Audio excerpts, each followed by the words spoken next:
वचन में वहाँ पर लिखा है, यहोवा का भय मानव बुद्धि का मूल है। बुद्धि और शिक्षा को मूल ही लोग तुच्छ जानते हैं।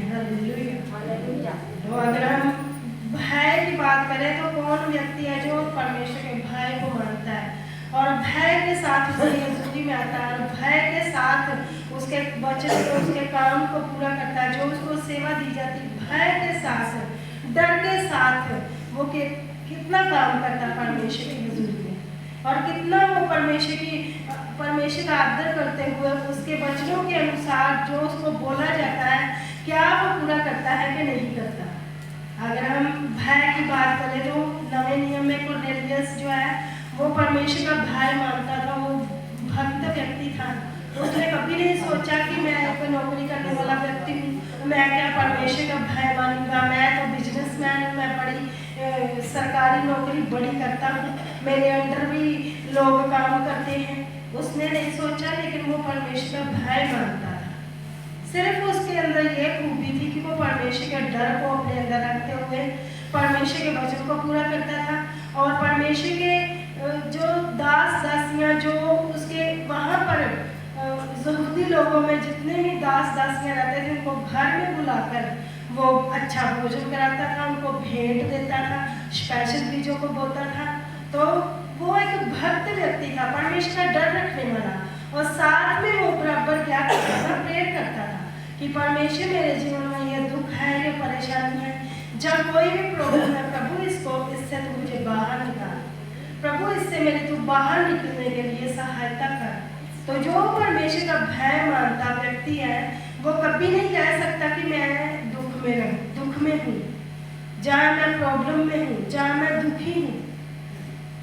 तो अगर हम देखें कि शाऊल जो सबसे पहला राजा था वो मूढ़ बना, उसने परमेश्वर के भय को नहीं लिया, उसने अपने आप को सोचा कि मैं क्या हूँ, मुझे परमेश्वर ने अभिषेक किया है और मुझे सारी जितनी भी 12 गोत्र है इनके ऊपर मुझे राजा ठहरा दिया है। तो वो मूर्ख था। उसने ये नहीं सोचा कि परमेश्वर का पवित्र आत्मा, उसकी हजूरी, उसका अभिषेक उससे उठ गया है, वो नहीं जानता था। उसने क्या, परमेश्वर के भय को या उसकी बुद्धि को नहीं लिया। तो एक कुरनेलियस से दाऊद को भी अगर हम देखें तो दाऊद ने भी अपने जीवन में परमेश्वर के भय को रखा। तो वो भय के साथ क्या होता गया, बढ़ता चला गया। वो एक दिन उसका तीसरी बार अभिषेक हुआ पूरे गोत्र के ऊपर, पूरे जितनी मतलब पूरे गोत्र थे, 12 गोत्र थे, उनके ऊपर उसको राजा ठहराया गया। यदि वो परमेश्वर का भय नहीं मानता तो हो सकता है वो नहीं होता, जैसे शाऊल ने किया, परमेश्वर का भय नहीं मानना, तो उसने यही घमंड में रहा कि मुझे राजा बना दिया गया है, मुझे ये कर दिया गया है, मुझे अभिषेक कर दिया गया है। ऐसे रहता तो नहीं होता। और इसीलिए परमेश्वर सबसे मेन बात है हमारे जीवन में परमेश्वर का भय होना। उसके बाद हमारा स्वभाव, हमें लगता है कि हम अगर परमेश्वर की हजूरी में आए हैं तो हमने बढ़कर उसकी हजूरी को महसूस करना, चाहे वर्शिप हो रही है, चाहे वचन चल रहा है, चाहे कुछ भी है। यहाँ पर आपके लिए वर्शिप लगा दी गई कि आप वर्शिप सुनो। अगर हम यहाँ पर लगी हुई वर्शिप का आदर नहीं कर सकते तो मानो हमारे सामने प्रभु यीशु मसीह आ जाए तो हम क्या उसका आदर करेंगे? सोचेंगे मेरे जैसा व्यक्ति है ये, मानो। तो क्या परमेश्वर का भय हमारे जीवन में है? नहीं। तो हम बार गप्पे लड़ा सकते हैं कि बोल सकते हैं कि हम भी एक दूसरे की बातें कर सकते हैं, लेकिन हमें ये नहीं मालूम कि वर्शिप हमारे लिए लगाई गई। अगर मैं उधर बैठ के ही कोई वर्शिप कर रही थी, यही इतनी बड़ी बड़ी टेस्टमनी आ रही थी, क्या हमने उन टेस्टमनियों को लिया, सुना क्या बोल रहे थे वो? क्या हमारे जीवन में बदलाव आया वो टेस्टमनियां सुन के? यहाँ जितने विश्वास में वो मजबूत थी, जिसको ब्रेन में टीबी थी, ब्रेन टीबी हो गई थी, क्या हमने वो छोटे बेबी की जो निमोनिया हो गया था उसकी टेस्टमनी को लिया? नहीं, क्योंकि हम अपनी ही बातों में व्यस्त हैं, हमारे अंदर परमेश्वर का भय नहीं। जिस दिन भाई आ जाएगा उस दिन सारी ब्लेसिंग, सारी जितने भी काम हम चाहते हैं ना कि मेरे मन के मनोरथ पूरे हों, सभी पूरे होंगे। हम परमेश्वर का भय मानते हैं। मानो हमारे जीवन में प्रॉब्लम, बुखार, जुकाम आता है, ऐसी बातें आती हैं, लेकिन हमारा मन, हमारा हृदय हर समय परमेश्वर के साथ जुड़ा रहता है। चाहे जितना भी दुख आए, जितनी भी प्रॉब्लम आए, कभी नहीं सोचा कि हम बाइबल नहीं पढ़ेंगे, रात को प्रेयर नहीं करेंगे। चाहे हम थोड़ी करें, आधा घंटा, 1 घंटा करें, लेकिन 1 अध्याय पढ़े, 2 अध्याय पढ़े, लेकिन परमेश्वर के साथ हमारा रिश्ता कैसा है, ये सबसे पहले हमें देखना है कि मैं परमेश्वर का भय मानता हूँ या नहीं मानता हूँ। वर्शिप चलती हो तो हम बातें करें, अलग अलग काम की बातें करें, या किसी घर की बात करें, तो क्या ये अच्छी बात है? ये परमेश्वर का चाल चलन नहीं, परमेश्वर का भय नहीं, परमेश्वर की बुद्धि हमें नहीं।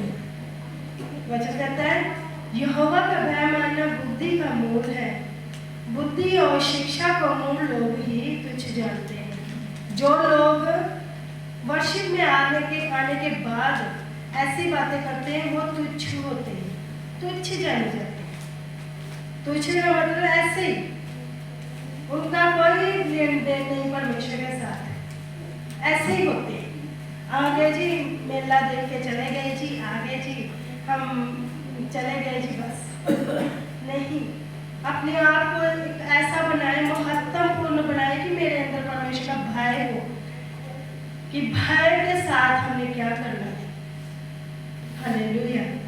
अपनी उंगली को उठाए, जैसे परमेश्वर के वचन में लिखा है कि अपने टाइट को सबसे पहले बुद्धि के साथ, डर के साथ, भय के साथ, आदर के साथ परमेश्वर के भवन में जब हम आते हैं तो परमेश्वर का वचन कहता है तुम खाली मेरे हाथ, खाली मुझे अपना मुंह ना दिखाना। जैसे हमने एक नई दुल्हन का मुंह देखना हो तो वहाँ पर भी एक रिवाज है, रीति है कि यदि नई दुल्हन का मुंह देखना है तो पहले हमें कुछ देना पड़ेगा। तो उसी प्रकार हमारा यीशु मसीह हमारी दुल्हन है। हम वैसे तो हम उसकी दुल्हन है, लेकिन जब भी हम परमेश्वर की हजूरी में आए तो खाली हाथ नहीं आते। यदि हम भरे हुए हाथों को लाते हैं परमेश्वर की हजूरी में, जो कुछ हमारे पास है हम लाते हैं खुशी के साथ, आनंद के साथ। परमेश्वर कहता मैं नाप के, तोल के इतना भर के दूंगा कि तुम्हारे घर में रखने के लिए जगह नहीं। हालेलुया। तो जैसे परमेश्वर के वचन में लिखा कि मलाकिया 3:10 में कि हम अपने 10वें हिस्से को, जो हमारी कमाई हमने महीना भर कमाया हो, जहाँ हमने कोई भी काम किया, कोई भी बिजनेस किया हो, उसके 10वें हिस्से को बोले परमेश्वर से प्रभु मेरा इतना ही मेरा काम चला है, मैं अपने टाइट को, अपने 10वें हिस्से को बोता हूँ, मेरे फाइनेंस के दरवाजे खोल के मैं बढ़ता जाऊँ तेरे कामों के लिए, तेरे सुसमाचार के लिए। 1 मंथ रह गया है अभी कि क्रिसमस का बीज आप बोए, बढ़कर बोए, तो क्योंकि 15 तारीख नवंबर महीने की 15 तारीख तक जो कुछ भी आपने बोना है आप बो सकते हैं, क्योंकि उसके बाद हम पेंट का काम थोड़ी ना करेंगे। हम 15 तारीख से पहले पेंट का काम, बाकी सारे काम जो रहते हैं वो सारे हो। तो आप जानते हैं कि अगर हम बीज बोएंगे तो फिर ही परमेश्वर के घर में हम परमेश्वर के सुसमाचार को, उसके क्रिसमस को, उसके जन्म दिहाड़े को खुशी के साथ मना सकेंगे। तो अपने बीज को दिल से बोए, खुलकर बोए, बोले परमेश्वर से प्रभु तेरा अनुग्रह, तेरा फजल आए मेरे परमेश्वर, कि मैं तेरे अनुग्रह को पाऊँ। तो जैसे ये भी लिखा हुआ कि माइटी बैंड का हिस्सा, सिर्फ एक बैंड माइटी बैंड का हिस्सा बनी हुई, शायद 2। तो आपको चाहिए कि चाहे आप कुछ भी ना कर सके, कम से कम आप उपवास रख के चर्च के लिए प्रेयर करें कि प्रभु मैं माइटी बैंड का हिस्सा बनते हुए मैं उपवास रख के आज इस घर के लिए, भवन के लिए, तेरे दास दासी के लिए प्रेयर करती हूँ कि वो बहुत बड़े। लेकिन हम ऐसे भी नहीं करते, हम हिस्सा नहीं बनते किसी भी चीज़ का। तो बने हिस्सा, पार्टनरशिप लें और अपने स्पेशल बीज को बोएं, जो क्रिसमस का बीज पहले अपनी कमाई को 10वें हिस्से को ऊंचा उठाएं, बोले परमेश्वर से 10वां हिस्सा तेरा है परमेश्वर, ये तेरे लिए पवित्र ठहरे। और मुझे मेरे 10वां हिस्सा बोलने के द्वारा मुझे ब्लेस करे मेरे परमेश्वर। मैं तेरे वचन को पूरा कर रही हूँ प्रभु, तो अपने वायदे को पूरा करे, अपनी आशीषों को मुझे दे मेरे परमेश्वर। तेरा धन्यवाद। जो जन धन्यवाद की भेंटों को बोते हैं, परमेश्वर के वचन में लिखा है कि बीज बोने वाला जब बीज बोने निकला तो वो कोई पथरीली भूमि पर गिरा, कुछ झाड़ियों पर गिरा, कोई मार्ग में गिरा। तो जो अच्छी भूमि में गिरा तो वो बहुत सारा क्या फल लेके आया, 30 गुना, 60 गुना, 100 गुना।